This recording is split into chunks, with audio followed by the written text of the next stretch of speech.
Hello, everybody. Welcome to Underneath the Hat podcast. I am your host, author, educator, entrepreneur, Cherie Simmons. And this is season 4 of Underneath the Hat, episode 5. Lord, my hands are ashy.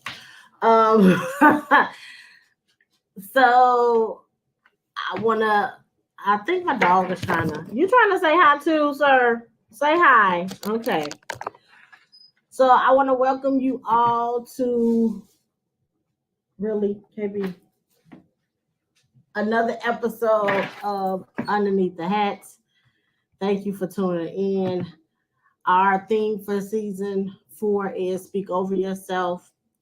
Make sure you subscribe and like on YouTube and Underneath the Hat podcast. Check us out on all podcast platforms: Anchor, Overcast, Spotify, Apple, Google, Breaker, and Pocket Casts. Also, make sure you share the episode. Be engaged. Post questions and comments.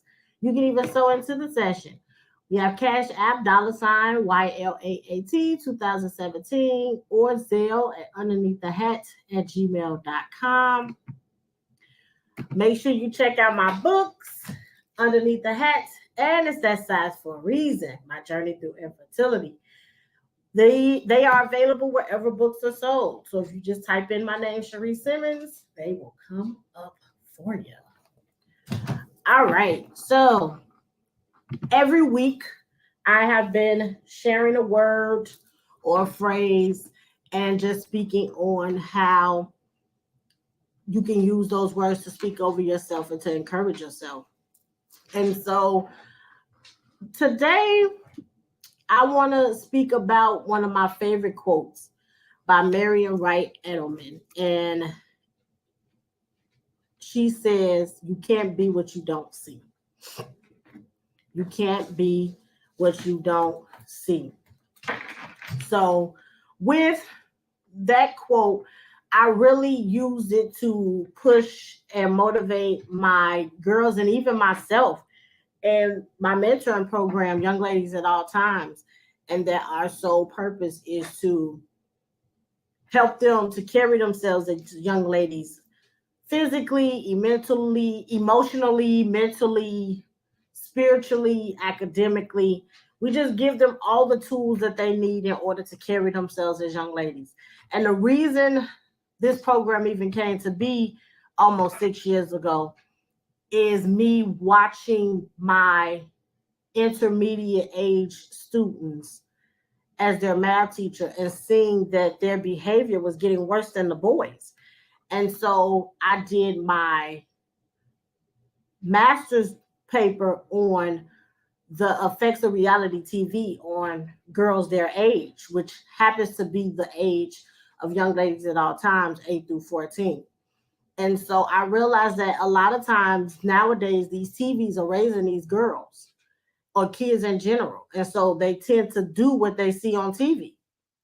And so I came up with a way to expose them to something different than what they were seeing at home or outside their windows or on TV or the internet. And that's how Young Ladies at All Times was birthed. And so it stems from that quote from Marian Wright Edelman of "You can't be what you don't see." So often we make comments, and I've done it myself, of these kids it don't make no sense the way these kids acting. They act like they ain't got no home training.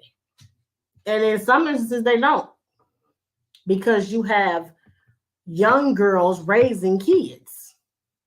We see it all the time. We see mothers in the same ages as their kids, hanging out with their kids, having all types of people around them, exposing them to different things. And so we can't get upset with the kids when they are a reflection of their parents. And so they're only doing what they see.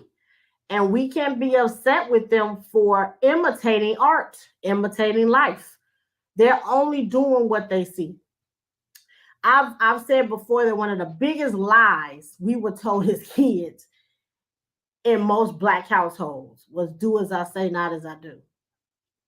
That is the worst and biggest lie ever, because we tend to do what we see more than we do what someone tells us. And it contradicts the saying that we hear all the time: actions speak what? Louder than words. So if actions speak louder than words, then how is it that you want me to do as you say and not as you do? It contradicts itself. And so a lot of us are visual learners. We learn from seeing what other people are doing. That's why YouTube is so famous, so well known, and has exceeded everyone's expectations, because you could pull up a video on any topic and it will show you how to do something.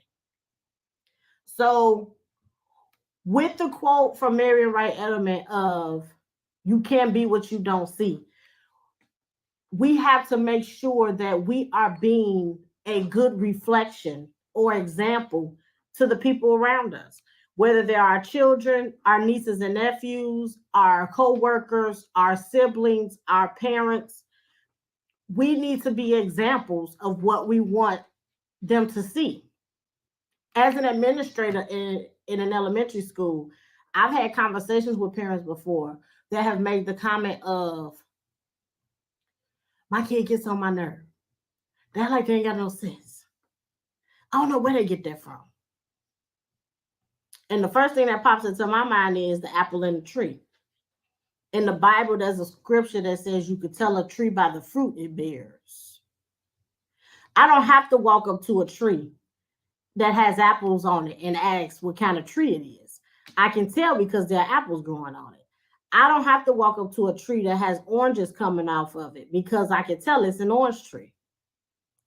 So you can tell a tree by the fruit it bears. Same thing with children and their parents. They are a reflection of you. So if you are the tree, whatever you're putting in this child, exposing your child to, will reflect in what they produce. So I told one parent one time, I said, if you don't like the reflection, because your child is a reflection of you, and if you don't like the reflection, you need to change the mirror. You are the mirror. They do what they see you do.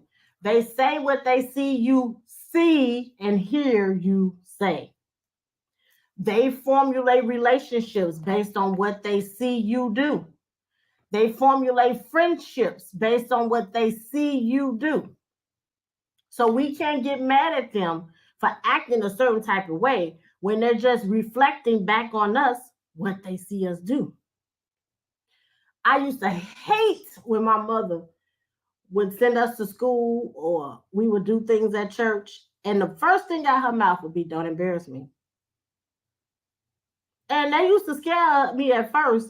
And then I got grown. I'm like, huh? I'm the one up there. But then I can also understand where she was coming from, because everything that I did was something that I saw her do. And as much as it pains me to admit, even to this day, there are things that I do, sounds that I make, gestures that I make, things that I say, that I hear them or see me doing them, and I instantly think of my mother.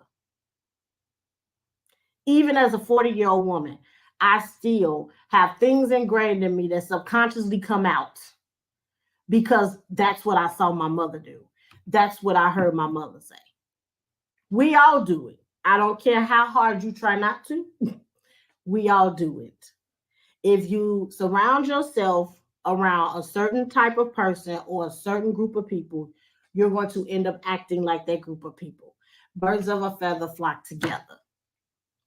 Now, one of you may not have started out as a bird, but eventually, if you end up living with birds, you're going to start acting like one.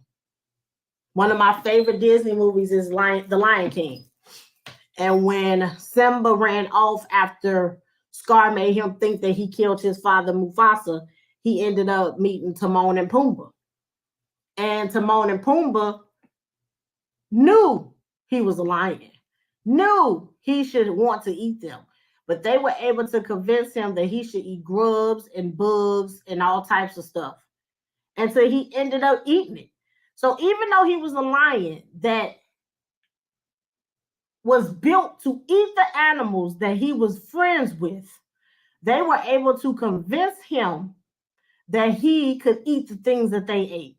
So because he was in an environment where eating other animals didn't happen, he had to conform to where he was. And the same thing happens with us as adults. We end up conforming to a lot of the things that we see and hear or see other people do based on the people we surround ourselves with. I became the wife that I became because of what I saw my mother do. I became the friend that I am today because of the people that I surrounded myself with. So we have to be mindful of who we're around, who we allow our children to be around, because we're not their only influence. And they will find influences that are comfortable for them or familiar to them based on what they see you do. So if you hang out with thugs and hookers and drug dealers and weed smokers or whatever this skunk crap that everybody's smoking now and drinkers, then that's all your kids see, then they're going to think that that's what they're supposed to do. So with the quote, you can't be what you don't see, we can't get upset with anyone for not acting a certain type of way when they haven't been exposed to it. So we need to change the reflection. And the only way to do that is to change the mirror. So the next time you see a person, have a little empathy because their mirror may not look like yours. Their experiences and influences may not look like yours. And so what you see them doing as adults and as children is just a reflection of their environment because you can't be what you don't see. So I hope that these words helped you to want to speak over yourself, to change your environment, and to change your mirror if you don't like what's reflecting back at you about yourself. If we really sit down and think about the way that we treat people and the way that we act and the things that we do, we all can come up with a list of things, a list of traits, a list of qualities that we have that we could change. And one way to do that is by surrounding yourself with the people who exhibit or display or show those traits that you want. My group of friends and I have the same mindset. Now, I have about 5 good friends, and all of them have never been in the same room together. But if you were to have a conversation with each of them, they will remind you of me in some form or fashion. I surround myself with people who are where I want to be. I am not the smartest person in the room because I want to be able to learn from other people. So I surround myself with people, mainly older people, who are where I want to be, have gone through what I've been through, that could give me pointers and tips on how to not make the same mistakes that they did in order to make my journey a little bit easier so that I can sow into someone else the same way they sow into me. So take Marian Wright Edelman's quote of "You can't be what you don't see" and apply it to you. And once you realize that there's some things that you can change in your mirror, you'll have a little bit of empathy for those around you that don't act the way you think they should. Because 9 times out of 10, they're only being what they see. I want to thank you all for tuning in. Don't forget to subscribe and like on my YouTube page underneath the Hats Podcast. And we're on all platforms of the podcast. We're on Anchor, Breaker, Google, Spotify, Anchor, Overcast, Spotify, Apple, Google, Breaker, and Pocket Cast. I was trying to wait for that scroll to come so I can know the names again. So don't forget to check us out. If you can't watch us, you can listen to us. Also, please share, be engaged, post questions and comments. So into the session through Cash App at $YLAAT 2017 or through Zelle underneath the hat at gmail.com. Again, you can also check out my books on Amazon or wherever books are sold underneath the hat. And it's that size for a reason. My journey through infertility. Just type in my name, Cherie Simmons, and the title should pop right on up. Again, thank you so much for supporting me and being here with me on my journey as I not only minister to you, but also to myself and learning how to speak over myself and encourage myself on a daily basis. Again, I hope that everything that I'm sharing is helping someone to be better on this journey we call life. So until next week, remember to take care of yourself underneath the hat. I will see you next time.